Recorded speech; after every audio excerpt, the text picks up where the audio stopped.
Mesa de debates. Oferecimento Unimed Juiz de Fora. Baixe o aplicativo. Seu plano em suas mãos.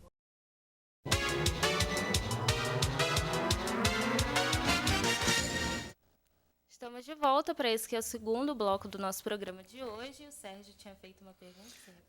A pergunta, Emerson, era se o parâmetro diagnóstico era o que a gente seguia os critérios diagnósticos do DSM, né, para superdotação. Quais são eles? Né, habilidades em mais de uma ou mais de um fatores, né, a criatividade exacerbada, né, e a precocidade dessa habilidade em relação à faixa etária do desenvolvimento biológico. Sérgio, a gente não vê a alta habilidade como uma doença mental, né? Então ela não está de fato no DSM-5. Tá? Alguns autores têm colocado algumas definições, o MEC utiliza uma, que é a partir da teoria do Renzulli, Joseph Renzulli, né, que o MEC adota como um referencial para a construção da teoria dele. Mas é justamente isso. Só que não está dentro do DSM-5. E o critério diagnóstico ele é normativo. Por exemplo. Por comparação. Por exemplo, vamos, né, aplicar um teste aqui de matemática, né, em nós aqui, e a gente quer entender aquele que se destaca nesse teste. Okay? Então, pode ser a partir de um teste? Pode. Somente um teste vai avaliar um comportamento de altas habilidades de superdotação? Não. Que a gente pode ter pessoas que não vão se dar bem nesse teste, mas tem uma produção de conhecimento na área muito importante também. Então, é multi-informativo. Né? Eu preciso de várias fontes, família, escola, qualquer atividade que ele faça fora da escola também, né, que contribua com as informações do processo de produção de conhecimento dessa criança, desse adolescente. Perfeito. Ilustrando um pouquinho isso que o professor está falando, eu tive um aluno, ele fez comunicação. Ele era genial em sala de aula conversando comigo e tal, só que ele não conseguia fazer nenhuma demonstração matemática. Então, para descobrir que ele tinha entendido a matéria, que ele sabia resolver a questão e que ele chegava ao resultado, eu tinha que conversar com ele. Isso. Aí eu sentei e conversei com ele. Então eu falei assim, entrando um pouco nisso que você falou aí, no que o Sérgio falou aí, isso aí eu não sabia diagnosticar e também não pedi auxílio a ninguém. Eu aprovei ele porque ele sabia explicar os caminhos das pedras. Ele só não sabia usar a matemática, a simbologia. Ele tinha conhecimento. Ele tinha muito conhecimento. O instrumento de avaliação que não estava sendo adequado para ele. O instrumento. A prova. A prova. Ele não mostrava o conhecimento dele através da prova. Não, ele não Ele mostrava para você através da fala, da explicação. Ele falava, e explicava, do produto. me mostrava para mim e tal, como foi os conceitos de Newton há 500 anos atrás. O Newton não escrevia matematicamente, ele falava, então o Newton está certo. Ele fazia assim. Ele alegava as leis, ele dizia por quê e estimava os resultados. Mas matemática ele não transcrevia. O professor de hoje ele tem que ter esse olhar.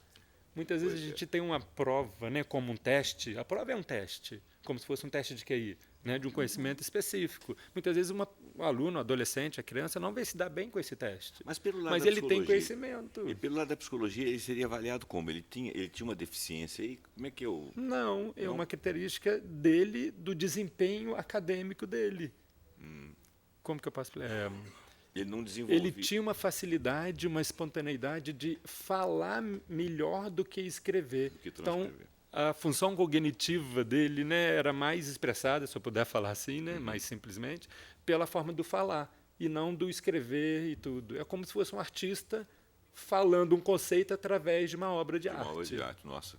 Então foi bom. Não é? Não através dos números, mas se expressando através de uma outra forma. Pô, que bacana. E essa é uma questão muito interessante, porque costuma ser... A questão avaliativa das escolas costuma ser muito engessada. Muito engessada. No início, eu acho que até a Luciana pode falar também pra gente quais seriam os caminhos para avaliar de uma forma diferente esses alunos.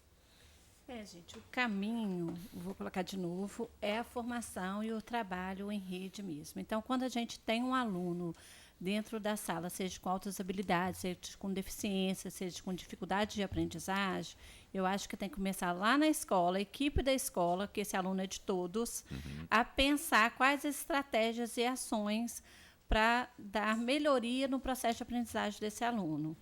E se a escola não dá conta disso, a gente tem que buscar outros profissionais. Às vezes ele tem uma dificuldade na fala, eu vou buscar uma fono. Às vezes eu preciso de um neurologista. Às vezes eu preciso de um terapeuta ocupacional. de um psicomotricista, né? Então, assim, a gente tem que sentar e pensar uma proposta, olhar cada aluno como único. Quando você fala de avaliação, a gente tem que avaliar ele com ele mesmo e qual é a forma dele de aprender, de dar respostas para a gente. E aí, assim, a escola ainda está caminhando para isso.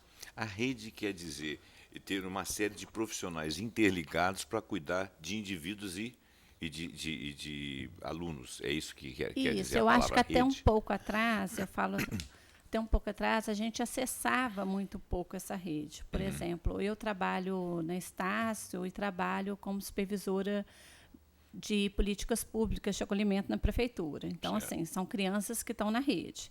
Então, assim, quando tem alguma questão com alguma das crianças, eu estou na Secretaria de Desenvolvimento Social, eu busco o apoio da Secretaria de Educação, busco o apoio da Secretaria de Saúde quando precisa. A gente senta, faz uma reunião e busca propostas e estratégias para o desenvolvimento dessa criança de uma forma integral. Porque, às vezes, a questão não está só na aprendizagem, está numa questão de saúde, está numa questão social, né? Está numa questão emocional. E aí a gente tem que tratar essa criança, né? Olhar para essa criança como um ser integral. Que é um dado interessante para enriquecer essa nossa discussão. Hoje a gente trabalha com uma estimativa dentro das neurociências que 90% das crianças até 5 anos de idade são gênios. Por quê? Elas são criativas, são motivadas e são colaborativas. Alguma coisa acontece que, aos 20 anos, 98% dessas crianças que eram gênios até os 5 simplesmente deixam de produzir cognitivamente. Deve ser Sabe a o que presença acontece? de pais Escola. e professores. Não, escola. O que acontece é a escola. Hoje a escola contribui com o processo inverso. Ao invés da escola edificar, ela destrói. Ela destrói a capacidade colaborativa, destrói a capacidade motivacional da criança, destrói. Então, o futuro da educação está na personalização. Foi o que aconteceu com os cockpits dos jatos. Né? Eu tinha um problema de fazer cockpit, de fazer jato em grande escala, mas eu tinha pessoas, se eu fosse na média, pelo meu tamanho, média e estatura, um cara pode ser mais curto o braço dele ou mais curta a perna dele, e na fração de segundo, na velocidade daquele processo, ele derrubar o jato. Porque ele está com a velocidade Então muito tem que grande. personalizar. Né? Então, tudo que a gente. Hoje, todo o processo é personalizado e a escola caminha para isso. Mas eu vou insistir, Emerson, na questão da. A educação é muito nova também, né? Então, assim, a gente vem num processo de evolução e eu acho que vem caminhando de uma maneira muito bacana. E a educação não provoca acidentes visíveis. Porque no caso do cockpit, por exemplo, que você não tinha como ajustar, que eles faziam pela média.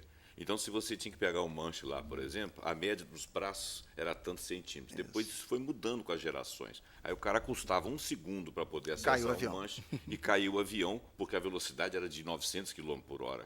Então, quer dizer, aí causava um acidente. Quando caíram no mesmo dia 70 aviões, eles foram lá e mudaram o cockpit, fizeram ele ajustável. Agora, a educação, ela não provoca a não ser durante algum tempo, ela não provoca um desastre, como de certa forma está acontecendo nesse momento no país, onde algumas discussões são absolutamente abjetas e nós temos outras necessidades e nós estamos próximos a um desastre em que vão cair mais de 70 aviões. Entendeu? E nós estamos aqui com a melhor das intenções do mundo, discutindo individualmente, particularmente como professores, querendo pela sociedade, mas parece que o setor público não está afinado conosco. Né? É um desabafo que eu estou fazendo aqui.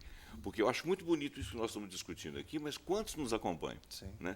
Quantos que são gestores públicos que estão prevendo esse desastre? Não posso te falar assim, eu não sei se eu estou sendo otimista e aí eu vou fazer uma defesa. Se você for otimista e fizer a defesa, eu fico feliz, porque eu estou precisando de palavras de otimismo. Ah, que ótimo, porque assim, eu vejo muita gente na rede pública, tá? Muitos gestores na rede pública muito compromissados em fazer o melhor. Fazendo por si, né? Fazendo por si, e alguns, eu vou falar isso, algumas prefeituras, eu vou falar isso, alguns governadores, né? Então, disposto também a estar nessa caminhada. Eu acho que a gente não pode generalizar. Eu acho que a gente tem que pegar aqueles que querem fazer e caminhar e lutar para não ter um retrocesso, sabe? Mas eu acho que a gente tem que, eu falo isso, e aproveitar que eu estou na rede, falar uma coisa, eu acho que a gente tem que noticiar coisas boas, tem muitos projetos bons, tem muitas coisas acontecendo Fazer boas. esse resgate, né? Divulgar muito, fazer esse resgate disso, que eu acho que isso contagia e faz outras pessoas estarem fazendo. Porque tem muita gente compromissada, tem muita gente competente, e se a gente caminhar junto, as coisas dão certo. Perfeito.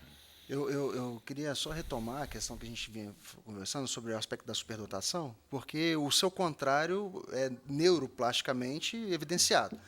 A criança ela tem o seu pré-frontal não mielinizado, não maduro o suficiente. Então, ela tem erro, tentativa e erro. Inevitável, a gente lendo o seu artigo, quando pensa em maturação biológica, principalmente para o esporte, na precocidade biológica. A criança que cresceu mais do que a outra, até você traz como aspectos antropométricos, né? A criança que cresceu mais do que a outra, que ela atingiu um pico de crescimento, seja de robustez muscular, é claro que ela vai se sobressair do ponto de vista físico em relação às crianças da mesma idade que não alcançaram aquela maturidade biológica. Por isso que eu perguntei a respeito do corte etário, né? Só que quando a gente percebe esse movimento acontecendo em crianças menores de 10 anos, naquela fase ainda do mundo concreto, geralmente desemboca no aspecto da linguagem. Crianças que são supra-estimuladas, né, na linguagem, elas desenvolvem o aspecto da linguagem em detrimento do aspecto motor, que causa uma disfunção. Então, às vezes, aparece no momento lá para ela, né, que a criança, poxa, meu filho já tem 4 anos, já sabe ler e escrever, mas ele não consegue encaixar um bloco lógico dentro dos seus nichos de encaixe. Né? A minha pergunta foi nesse sentido. Mas, na verdade, também nós sabemos... Mas, uma vez, eu vou pausar.